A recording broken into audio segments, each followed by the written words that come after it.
What do they have to say? Hello, Mr. Developers. Hello, Tyler. Hello, Bielman. I'm Nathan. your Hearthstone game director. I'm Nathan Lyon-Smith, the executive producer here on Hearthstone. First of all, thank you for joining us today for this dev update. We're going to do these video series a little more often so we can tell you what's going on, what we're thinking, what we're changing. Just for context, we are recording this on Friday, May 15th. Called that, by the way. This is before the balance patch dropped.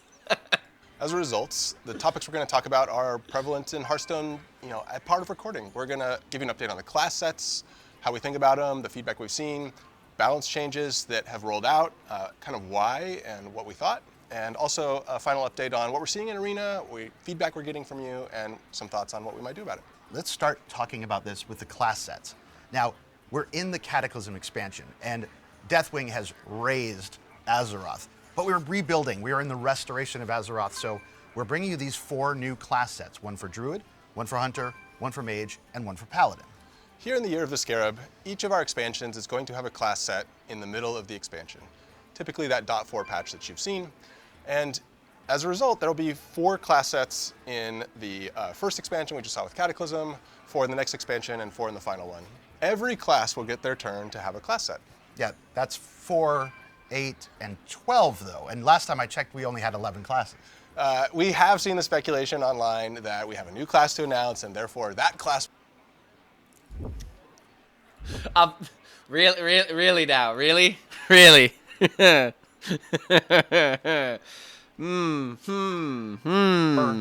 You don't have me convinced. 12, in the final one. I think there's a happy Every little class will get coincidences. their turn to have a class set.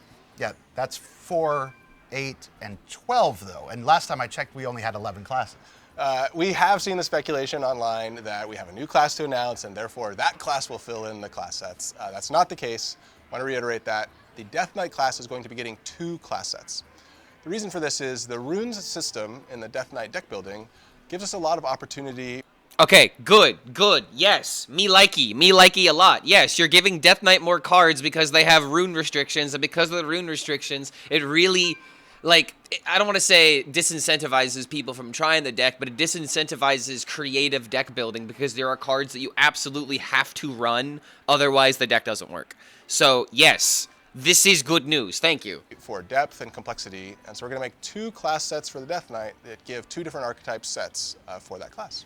And this is also kind of going into the reason why they are not going to be buffing Death Knight, because this is, again, I said this yesterday, there is an issue of they have a schedule in mind, and unfortunately, yes, Death Knight is kind of running the end of the pack, so to speak, but it will have opportunities to be better. So that's why we're not getting these kind of buffs, which, to a degree, I understand, but it still kind of sucks because, again, Death Knight has only had so many options for, the past 2 months. Same thing with, Warlock and Priest, for example. It's not fantastic that we have to wait, but at least something will be happening in the future. And so what we're trying to do with these class sets is give you new archetypes right in the middle of the expansion set when we need to shake things up a little bit. So each class set gives you a package of cards that creates a new deck type you can start to play with. That's Leyline Mage, Animal Companion Hunter, and of course a kind of refresh take on the Silverhand Paladin. We really want to shake up the meta to the right degree. Why didn't you just call it Dude it Paladin? the most. Tyler mentioned the 3 archetypes you've seen, Leyline Mage, Companion Hunter, and Silverhand Paladin. But you'll remember we released 4 class sets. The Druid one isn't there and actually doesn't really feel like an archetype. There's actually... All right, I gotta ask this question, legitimately. Has anyone ever referred to Dude Paladin as Silverhand Paladin? I just find that a little bit interesting, you know what I mean? I legitimately have never heard anybody refer to it like that. It's always been Dude Paladin. It's duded in. You know, I just find that a little bit funny. But you'll remember we released 4 class sets. The Druid one isn't there and actually doesn't really feel like an archetype. There's actually a fun reason for that. The plan had been the Druid archetype was Treant Token Druid. And if you remember back at the beginning of Cataclysm, the meta, Token Treant Druid was actually one of the most popular and powerful decks in the meta. And so...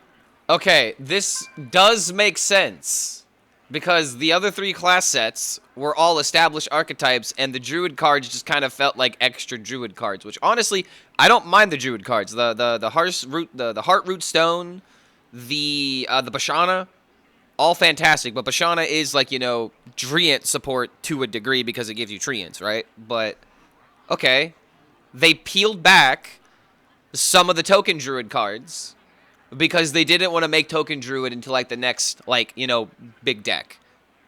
So, actually, this is kind of a big W, I would argue, because they prevented a meta outlier from happening. So, let's see where this goes. But, I mean, this makes sense with the Druid class set. Well, Token Treant Druid was actually one of the most popular and powerful decks in the meta. And so what we did not want to do was release the class set for Druid, add a bunch more power to an already prevalent powerful deck, and have that be too much of a power outlier. The team made some late balance changes, a couple redesigns. As a result, made cards that would fit into other decks within Druid, and you see some of that in the Marithra Druid deck that you see on Ladder. Yeah, it's great that we have those tools available to us to get the balance just right. One of those key tools is our balance update. So we're going to go talk to Steve. Yeah, honestly, Grindle, you're 100% right. Continues to show that the devs are better at their job than just about every gamer vocalizing complaints. I wouldn't even necessarily say that, but like, these are the W's that you need to be showing so that way people know that there is action. There are actual wheels turning behind the machine, you know what I mean? Like, people need to see the mechanisms in order to believe that there's actual motion happening behind the scenes. And this is 100% something that you should be admitting more often, where you're like, hey guys, we caught this, and that explains why the Druid class set is the way that it is. I want more. This is exactly why communication is so important. You need to be giving yourselves these easy W's. Very easy W's you could be giving to yourself. Steven, the balance lead. One of those key tools is our balance update. So we're going to go talk to Steven, the balance lead, about that most recent update. Hi, Steve. Okay, let's talk balance changes. I don't think I've met Steve before. Recent balance patch, and let's just talk a little bit about how we came up with those changes. Hi everyone, I'm Steven. Right, I'm a game designer on the Final Design team. We're in charge of the live balance of Hearthstone card sets, like our most recent class sets that we just released. I wanted to thank you all for trying out the new archetypes and giving us a lot of valuable feedback. You're welcome. We've been monitoring this feedback along with our internal data, and we noticed that the Mage Leyline deck was underperforming. And so we're giving it several buffs to help deal with early board pressure and to speed up the curve so that you can get to your game plan faster. We want to Okay, so speed up the curve and get to the game plan faster. The only way that we sped up the curve was for the Arcanomicon, which, again, is an issue of if you play it on turn 6 without any other setup, then it just doesn't work, you know? And you're not even really getting to the game plan faster, because, again, the deck is so, like, dependent on the minion draws. I mean, I guess this is just a way of saying, we made it a little bit, faster, but still. in the meta, and we'd love to know what you think about that.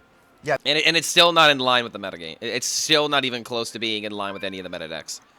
It is a deck that, when it curves, you get to have the experience. Versus with, like, Companion Hunter. The reason I feel like Companion Hunter is such a big W for people is because there are the games where you just play the Animal Companion cards and you easily set up the win condition by turns, 6 through 8, and then suddenly you have, like, these 10-mana beasts that are automatically winning the game. That's the high roll. But the deck is still functional on its way there. You know what I mean? Like, the deck can still do things before it reaches, like, the whole point of building around the deck, like the ultimate high roll. And unlike Mage, Hunter has other game plans it can rely on, even if it doesn't have its payoff cards. You have Critter Caretaker to help you with healing. You have AoE with Sylvanas, and you have card generation with the other like sister cards. You have these other synergies that are able to kind of like patch up the weaknesses of building and essentially ramping up to these big beasts. And Mage right now does not have that.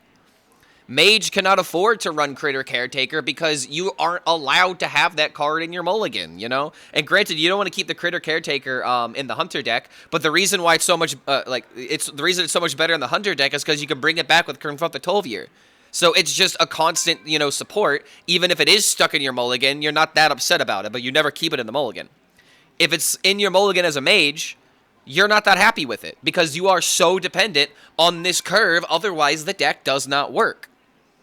So I really hope that there's going to be something down the line that supports like Control Mage So that way a deck like this can exist, because right now it just cannot keep itself alive. It is literally someone stranded in the woods trying to make a fire for themselves, but the fire is dying before they can get like enough kindling and like enough wood to keep the fire going. You know, the fire just keeps dying out.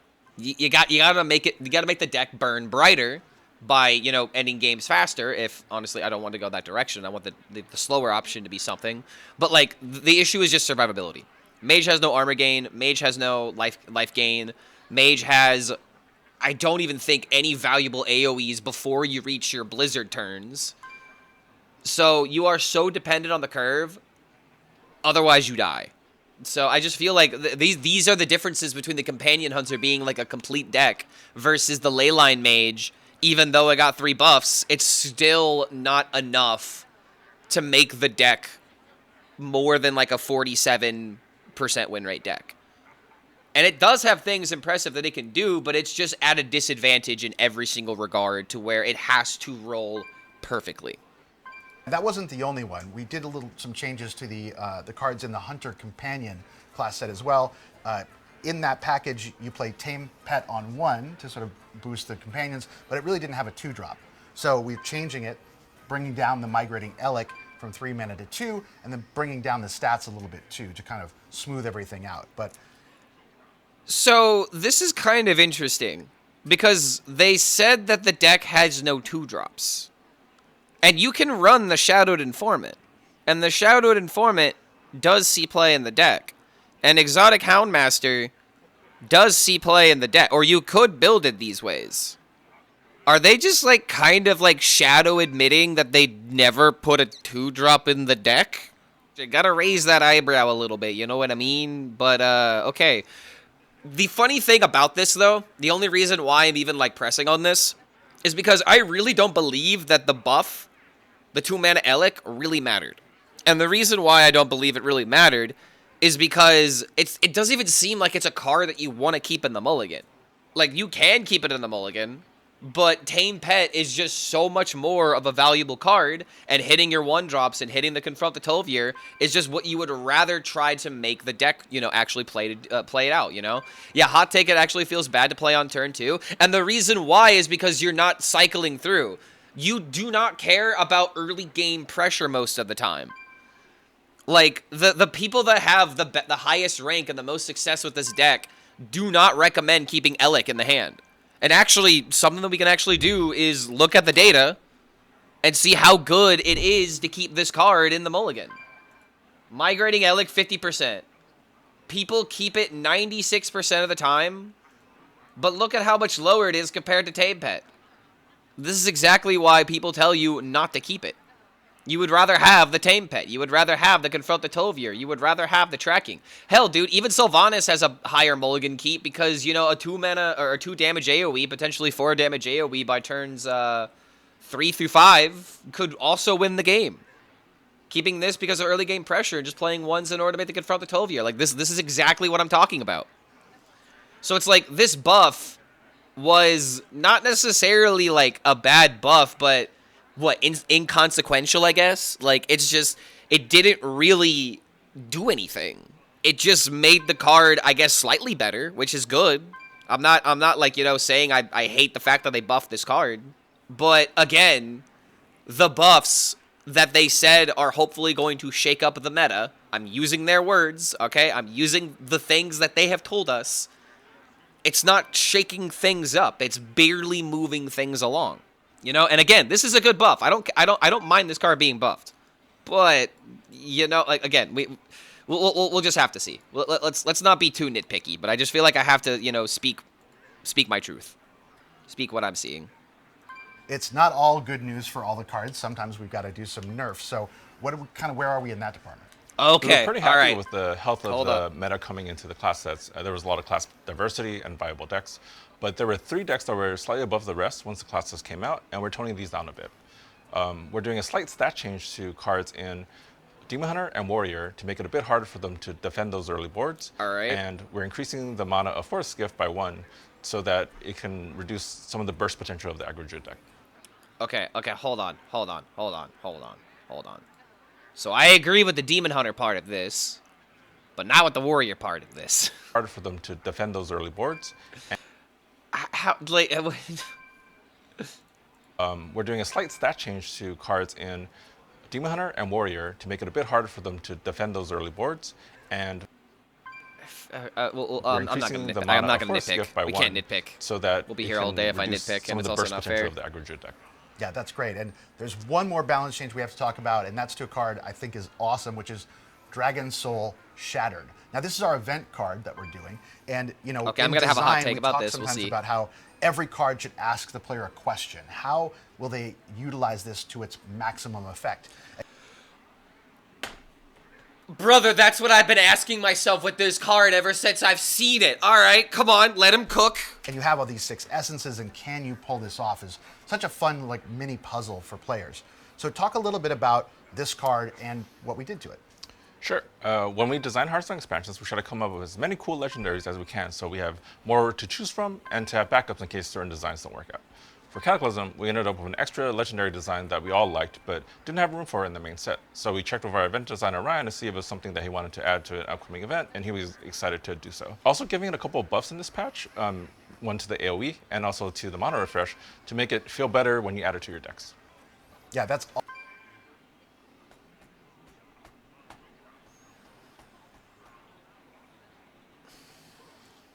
Is it though?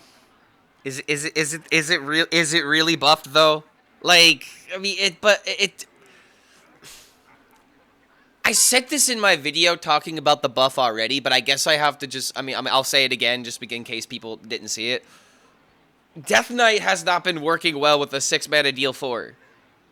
And again, the biggest issue with this puzzle is the fact that it adds cards into your deck, and it factually makes your deck worse and more inconsistently, or more inconsistent at drawing what you want and drawing what you need. And you have these dead cards sitting in your hand that are doing nothing until eventually they are all together in your hand, doing nothing.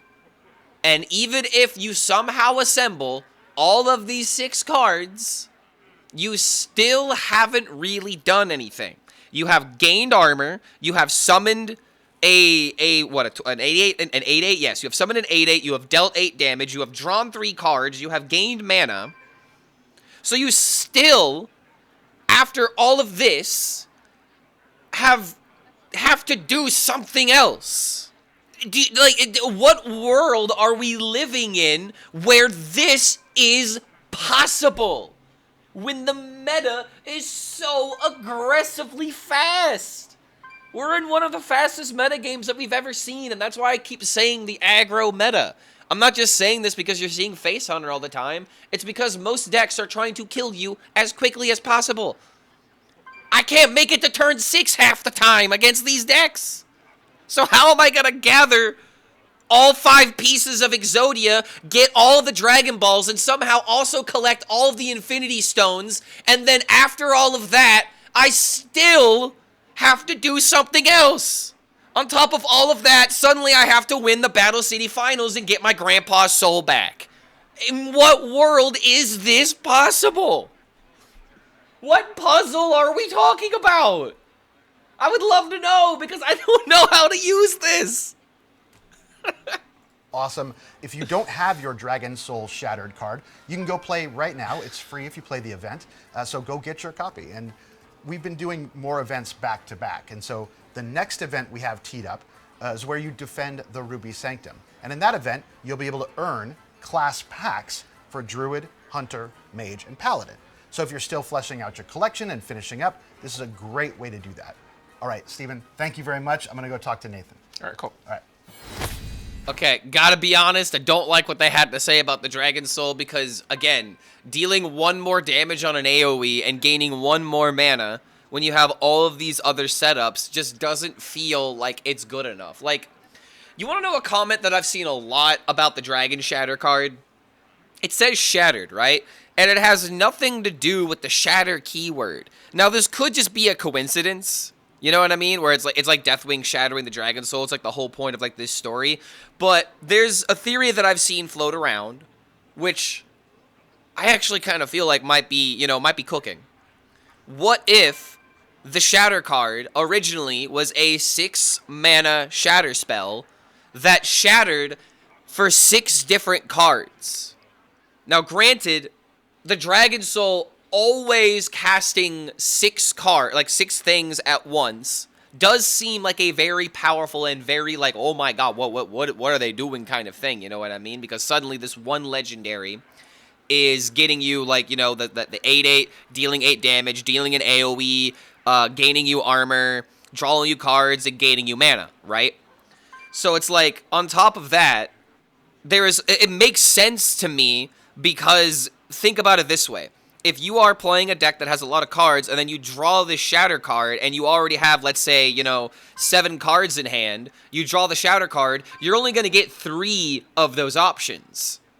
So that would be the consistent inconsistency of this, where if you have it in, like, your mulligan, for example, then suddenly you would have this Shatter card. You know, honestly, the way that this card should honestly work is that at the start of the game, it shuffles the Dragon Soul into your deck.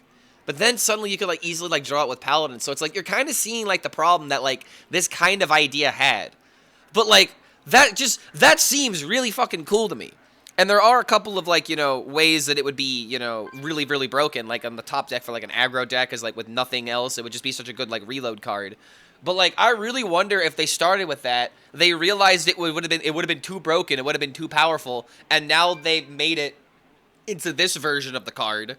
And so this is just, like, the whole reason I'm bringing this up is because this is kind of like the design question that you have to ask. Like, one is too broken, one is kind of not good at all, but if this thing was too broken and it goes in every single deck and it's a neutral legendary, it does just kind of, like, you know, throw things out of the water. So I really feel like what happened with the Shatter card is that it started as, like, you know, this big 6-mana payoff. Maybe there was, like, you know, hold on a minute. You know how you make this work? You make this work by making, like, an Elise card, you know, or, like, you know, you have, like, a 4-mana 3/5 that shuffles the Dragon Soul into your deck, and then when you draw the Dragon Soul, it shatters. That's how you make that work. Boom, make me a card designer. Holy shit, I'm a genius. Because then, that would be infinitely more interesting. There would be more ways to make that, you know, viable in other archetypes, and then you also kind of have, like, this golden monkey type payoff that makes a lot of sense. You know, and people would want to run an exciting card like this, and then you have this really big payoff for playing the game a bit slower. Bam! I'm a fucking genius.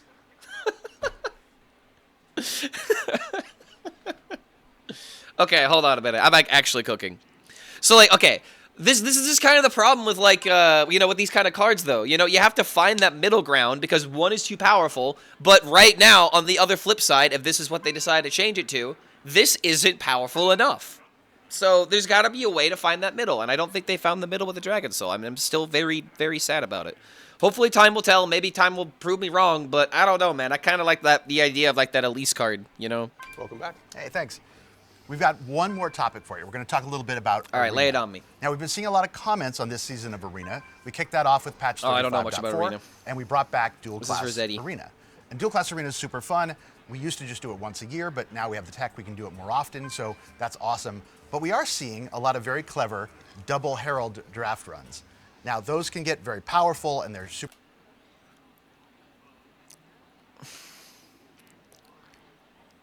Clever. You're telling me that... dude, how? That's the most obvious thing you're gonna do. I mean, okay. fun to play, Okay. but they're not necessarily always the most fun to play against. And we want to address this. We are listening, we are playing, and we're already working on a solution on how to reduce how often the Herald will show up in Arena. So you can expect to hear a little bit more about that in the future.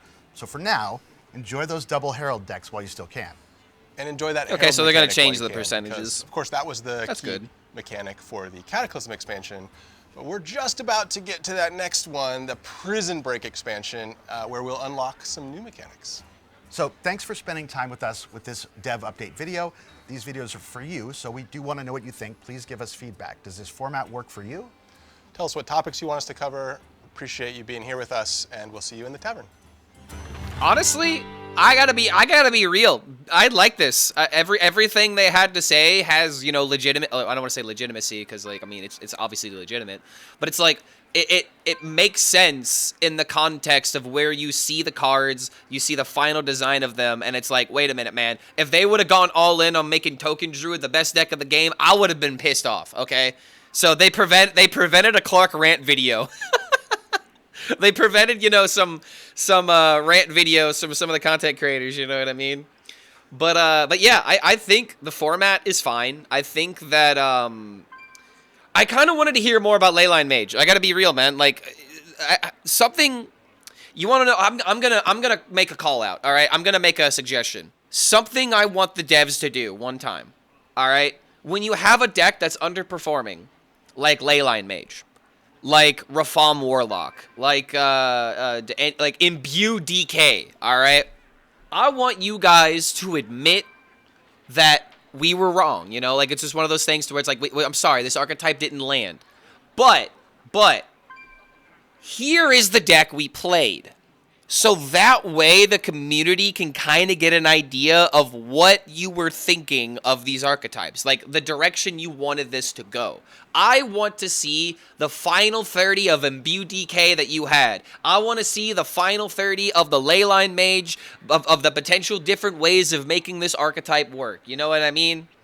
I want to see the decks you are playing. And I would love to see multiple different deck lists. Like, what if there were 3 people, all right? There were 3 people that showed you the 3 decks for, like, this is kind of a lot, but, like, this would be, like, the ultimate, like, ask, if possible, where you have 3 devs that have 3 different takes on 3 different archetypes, you know, that are underperforming.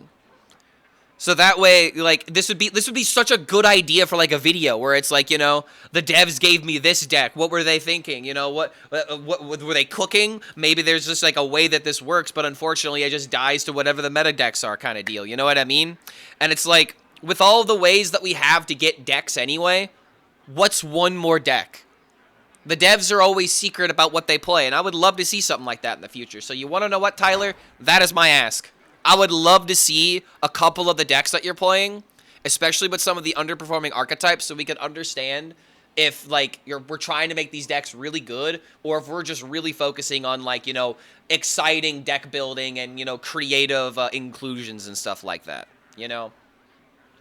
Things that I really like about Hearthstone is when, you know, one person shares, like, the sauce, and then suddenly more people start trying the sauce. And then you have decks like Duke Warlock where, you know, for example, you have Duke and a Crazed Alchemist. When you tell someone that interaction, they are more likely to want to try and experiment with it to try and maximize it, right? So I think that would be a big W for us, is if we were to see more decks from the devs, just for, like, fun's sake. It doesn't need to be like, hey, man, Dragon Warrior is the best deck, and this was our take on the best Dragon Warrior. None of that. I want the fun stuff, all right? I want more, like, back and forths with the devs and the community in a wholesome way, and I think this would be a good way of going about it.